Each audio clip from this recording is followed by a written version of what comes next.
इसके बाद सीधा कुंभ मेला की आज से शुरुआत हो गई। जिस कुंभ का 12 वर्षों से इंतजार होता है, आज जाकर के वह 12 वर्षों का इंतजार पूरा हुआ और आज से प्रथम स्नान मां भगवती गंगा का हम सबको करने को मिला। और आज इस कुंभ मेले के पावन दर्शन के साथ साथ आप सभी भक्तों का दर्शन ये दास को मिला।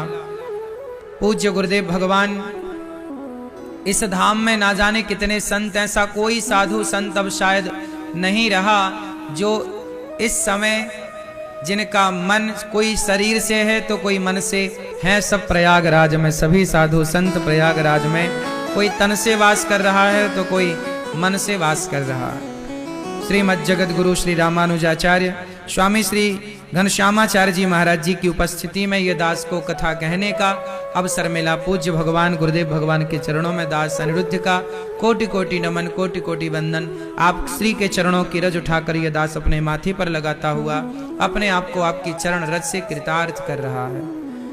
भगवान की कृपा है कि हम सबको, देखो ये प्रयाग जो है, ये कुंभ जो है, कुंभ का जो शुरुआत हुई वो सारी कथा मैं आज आपको समझाऊं, बताऊंगा। लेकिन सबसे पहले आपको ये समझाऊं कि जितना भी आज तक हजारों बार ये जो कुंभ का मेला यहाँ लगा, ये सभी कुंभ की रौनक किन से होती है? साधु संतों से होती है। कहते हैं ना कि संतों की चरण रज ना मिले, संतों की करुणा कृपा ना मिले, संतों की वाणी से भगवान की कथा ना मिले तो धाम में जाना अधूरा रह जाता है। धाम थोड़ा अधूरा सा रहता है। धाम को पूरा करना है तो संत समागम हरि कथा दुर्लभ तुलसी दोए, सुत दारा और लक्ष्मी पापी के भी होए। संत समागम हरि कथा, संतों का दर्शन और भगवान की कथा, यही दो चीजें अनमोल हैं। वरना सुत मतलब बेटा, दारा मतलब पत्नी, लक्ष्मी मतलब धन। बेटा पत्नी पैसा तो पापी के घर भी होता है, पर संतों का आगमन और भगवान की कथा हमेशा पुण्यात्मा को ही प्राप्त होता है। तो आप सभी बड़े पुण्यात्मा हैं कि आप सब कुंभ के मेले में बैठ करके भागवत जी की कथा कहने सुनने का लाभ ले रहे हैं। और ये दास अनिरुद्ध को भी प्रथम बार कुंभ मेले में इस तरह से कथा की शुरुआत करने का, कथा कहने का दास को मौका मिला। और आज से गौरी गोपाल भगवान की कृपा से वृंदावन में तो अखंड गौरी गोपाल जी की रसोई चल ही रही है। लेकिन प्रयागराज ने, गंगा मैया ने प्रेरणा दी कि कुंभ में जो करोड़ों भक्त आएंगे, उन भक्तों के लिए भी गौरी गोपाल भगवान की ओर से हजारों भक्तों को भोजन प्रसादी की व्यवस्था हो। तो आज से यहाँ पर 45 दिन के लिए, जब तक ये कुंभ का मेला है तब तक के लिए अखंड रसोई, अखंड अन्न क्षेत्र वृंदावन में तो बट ही रहा है गौरी गोपाल जी की रसोई और अन्न क्षेत्र। आज से यहाँ भी अन्न क्षेत्र प्रारंभ हो गया है, जो अखंड गौरी गोपाल भगवान का अन्न क्षेत्र, जो कि अखंड प्रयाग में कुंभ के इस पावन मेले पर सबको प्रसादी दे करके, सबकी अन्न की सेवा करके, करा करके ये पुण्य के भागीदार आप सब बनेंगे। तो मेरी आप सबसे विनती और प्रार्थना है कि आप लोग भी इस अन्नदान से पीछे ना रहिएगा।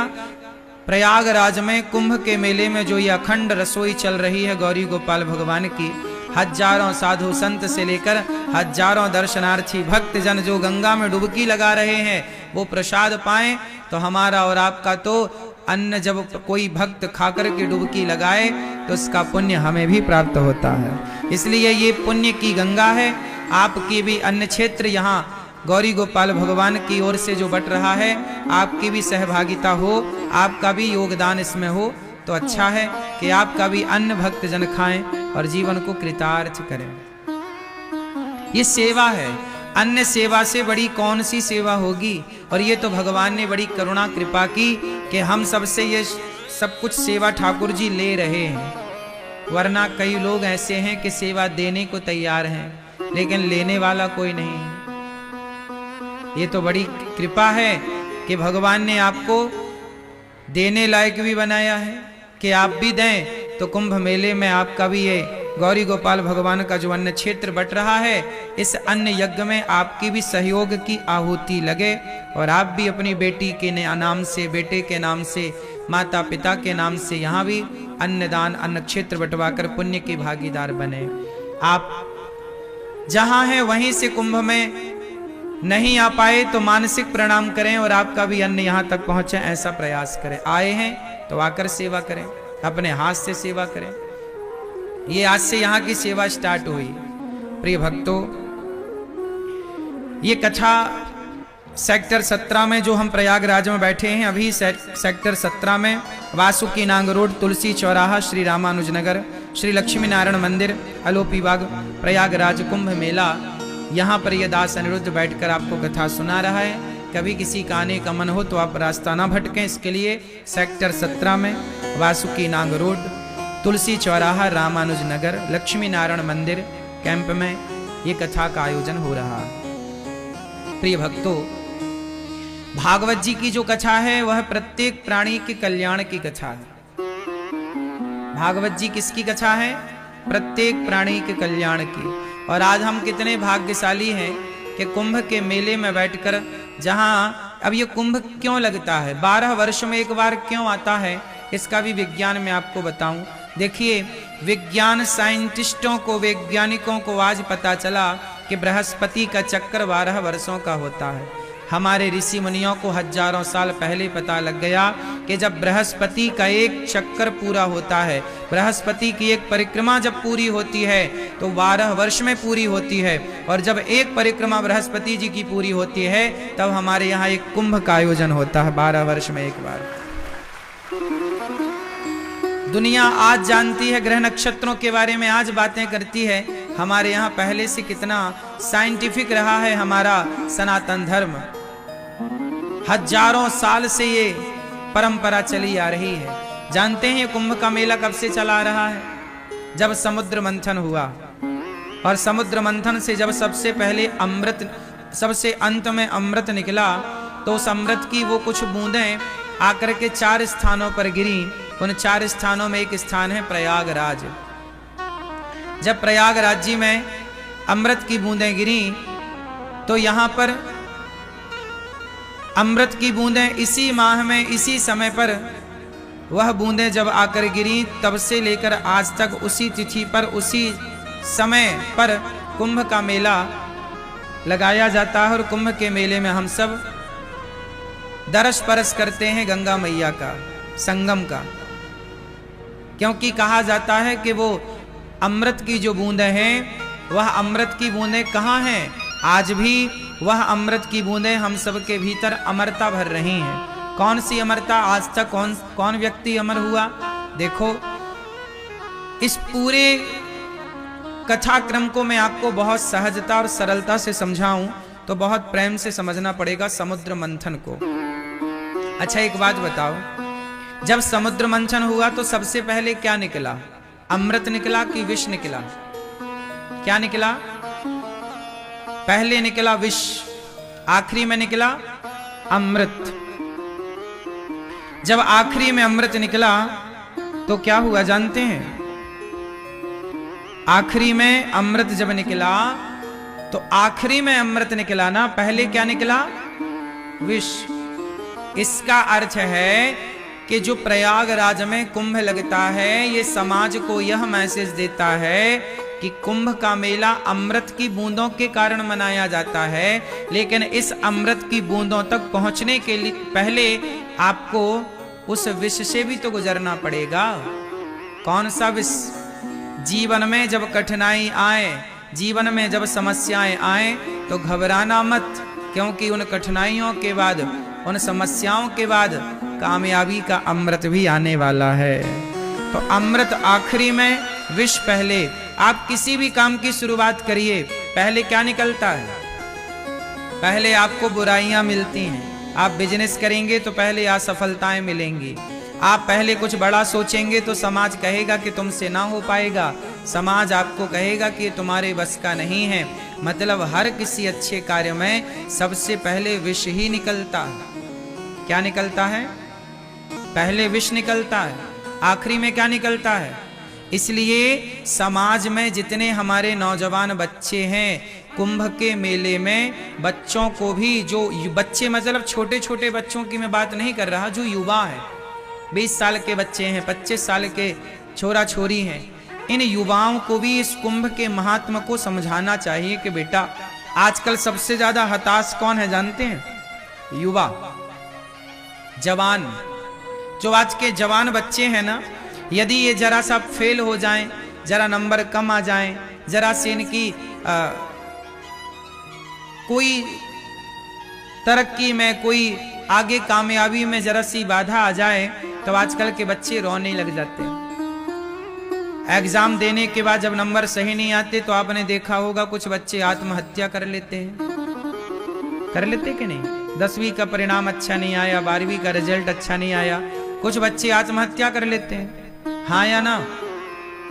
क्यों कर लेते हैं?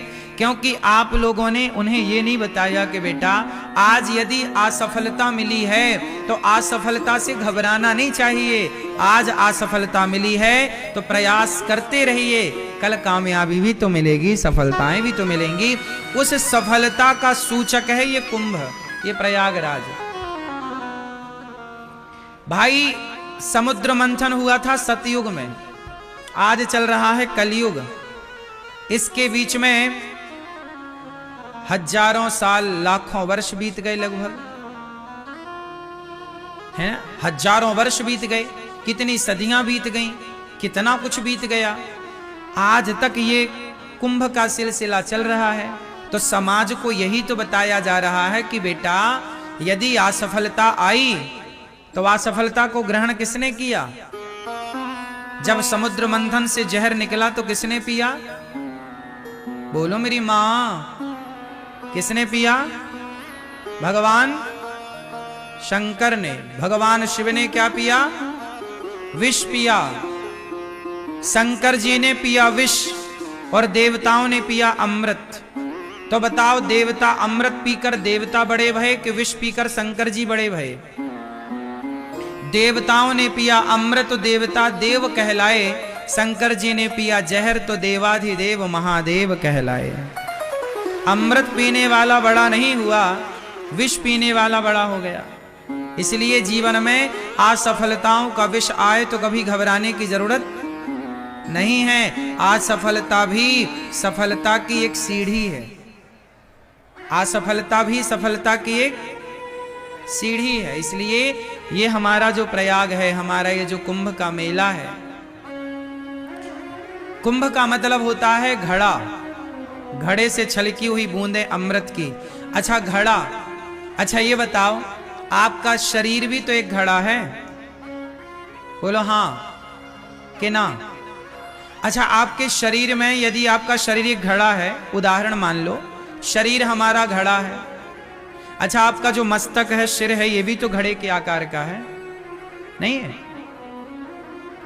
अच्छा ये बताओ कि आपके शरीर में कितने छिद्र हैं, कितने छेद हैं? बोलो। नवद्वारे पुरे देही। कितने छिद्र हैं? वैसे तो रोम छिद्र करोड़ों हैं, बहुत हैं, लेकिन जो मुख्य छिद्र हैं वह 9 हैं। हमारे शरीर में कितने छेद हैं? 9। 2 आंख, 2 नाक, 2 कान, 1 मुंह। कितना हुआ? हो गए 7। 1 मूत्र द्वार और 1 मल द्वार, टोटल 9 द्वार का ये शरीर है। अच्छा मुझे एक बात बताओ कि एक घड़ा है और उस घड़े में 9 छेद हैं, और 9 छेद वाले घड़े में यदि पानी भरना है तो बताओ कैसे पानी भरेंगे? मैया आप बताओ। हैं? एक घड़ा है आपके हाथ में, माना कि उसमें 9 छेद हैं, अब पानी भरना है, बताओ कैसे भरेंगे? गंगा जी का जल भरना है, कैसे भरेंगे बताओ? कैसे मेरी मां? भैया आप बताओ कैसे भरेंगे? हैं? ज्ञान से नहीं भरना, गंगा जी का जल भरना है। कौन सा ज्ञान बताओ हमें? हैं? ज्ञान से। मैया कैसे भरा जाएगा बताओ? हैं? एक तरफ से पानी भरो तो दूसरी तरफ से निकल जाए। घड़े में छेद 9 है ना, एक तरफ से भरो तो दूसरी तरफ से निकले, दूसरे से भरो तीसरे से निकले। एक ही समाधान है, उस घड़े को ले जाओ और पानी में गंगा जी में डुबा दो। जब गंगा जी में वो घड़ा डूब जाएगा तो भर जाएगा कि नहीं? और डूबे बिना क्या भरेगा? बोलो, क्या डूबे बिना भर सकता है? उसी तरह हमारा शरीर है एक घड़ा, और इस घड़े में भरना है सत्संग का जल, ज्ञान का जल। अब हम लोग कथाएं सुनते हैं और सुन करके घर जाते जाते छेद बहुत है ना, तो बह जाती है कथा। इस कान से सुनी तो उस कान से कथा निकल गई, इस कान से सुना ज्ञान, उस कान से ज्ञान निकल गया, सारा ज्ञान बह जाता है। तो क्या करें कि ज्ञान भरा रहे? बोले हम अपने आप को सत्संग के जल में अपने आप को डुबा दें, भक्ति मय बना दें। अपने आप को डुबा दीजिए सत्संग के जल में अपने आप को। जब आप डूब जाएंगे तो आप भर जाएंगे भक्ति से, ज्ञान से, वैराग्य से।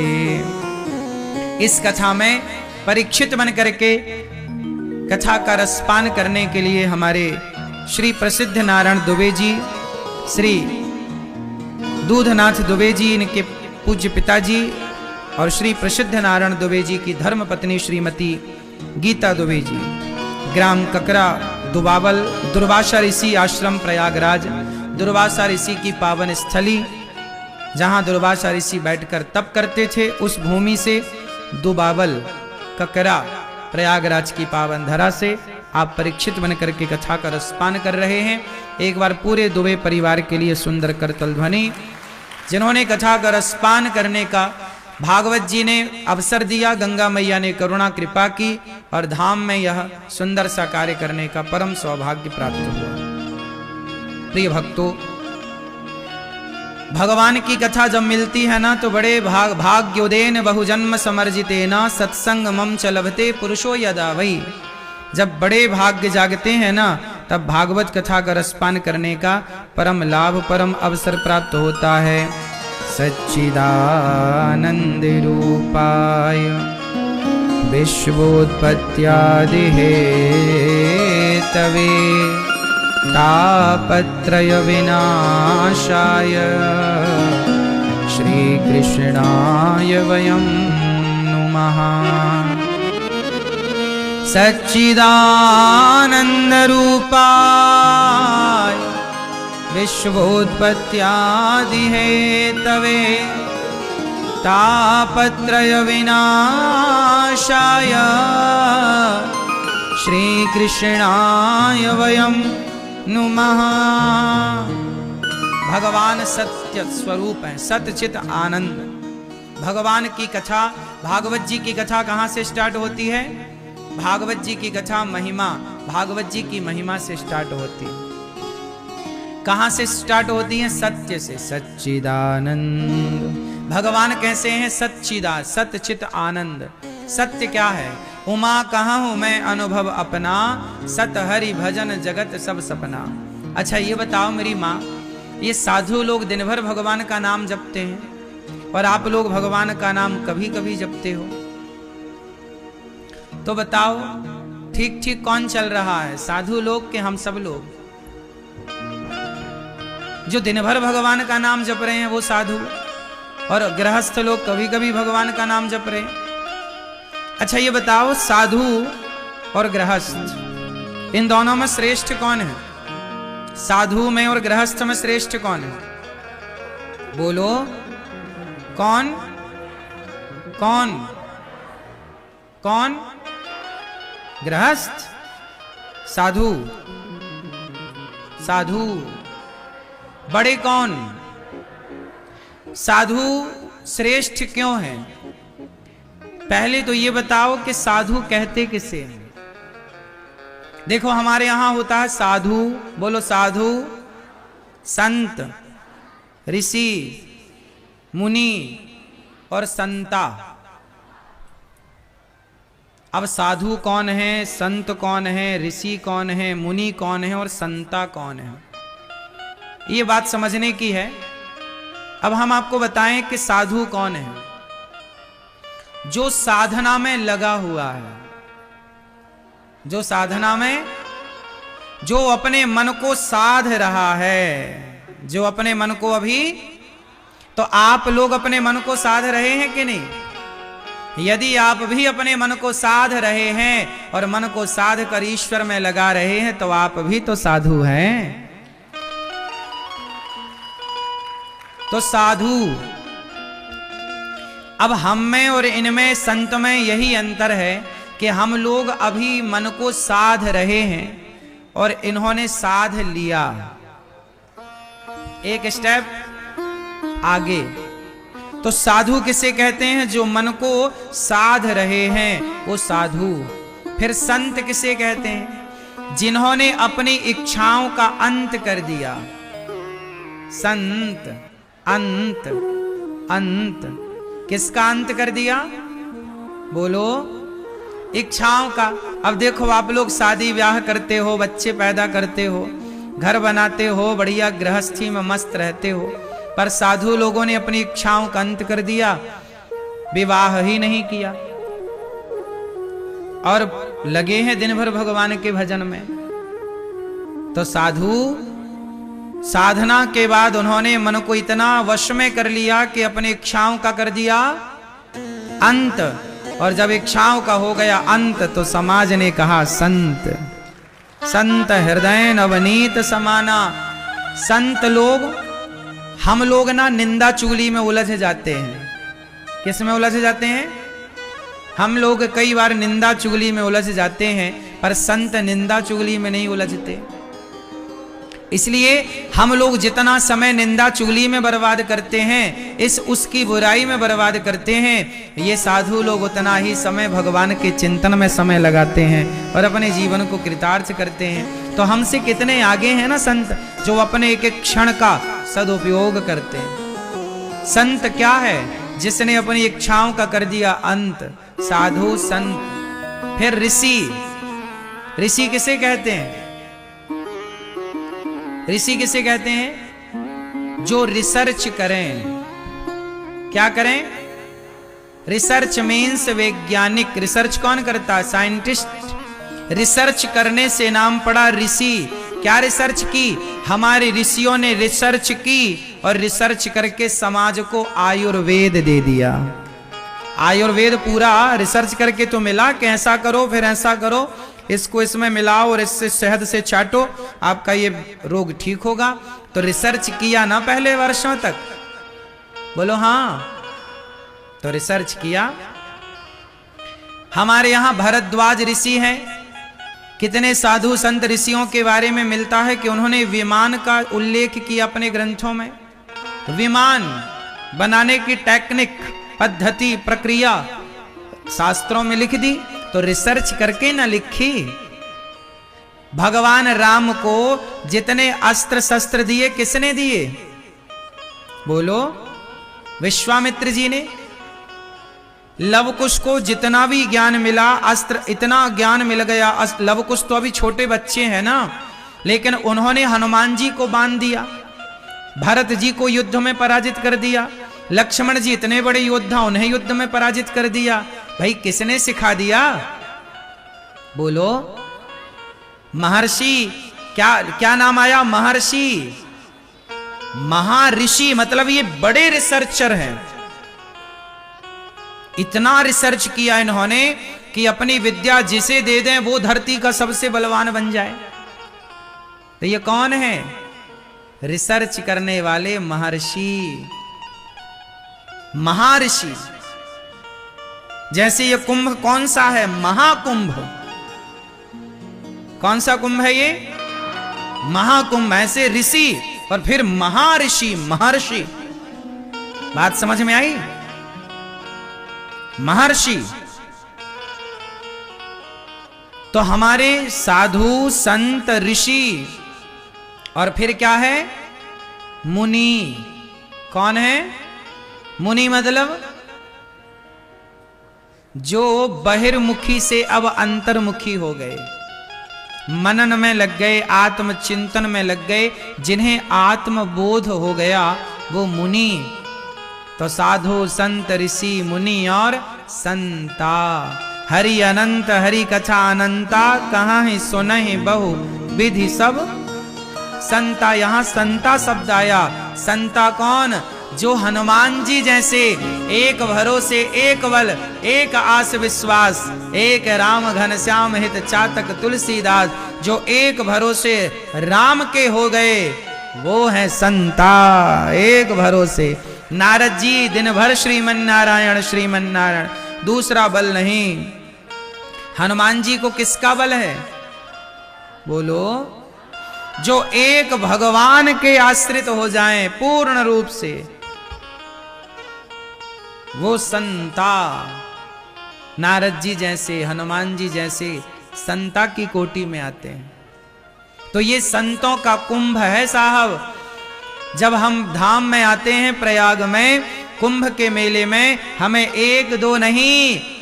अच्छा ये बताओ कि आपने किसी एक कोरोना के मरीज को छुआ तो आपको कोरोना हो जाएगा, तो 10-20 दिन में उसका परिणाम आएगा? नहीं आएगा। लेकिन एक काम करो कि 100-200 लोगों को यदि कोरोना है और 200 लोगों कोरोना, जहां 200 लोग हों और 200 लोगों को कोरोना हो और उनके बीच में आप रह लो जरा 10 मिनट, छू लो, तो जल्दी कोरोना हो जाएगा कि नहीं? बोलो हाँ। फिर 20 दिन लगेगा? बोलो हाँ या ना? 20 दिन लगेगा। अब ज्यादा लोगों के बीच में है, ज्यादा बैक्टीरिया फैल गया।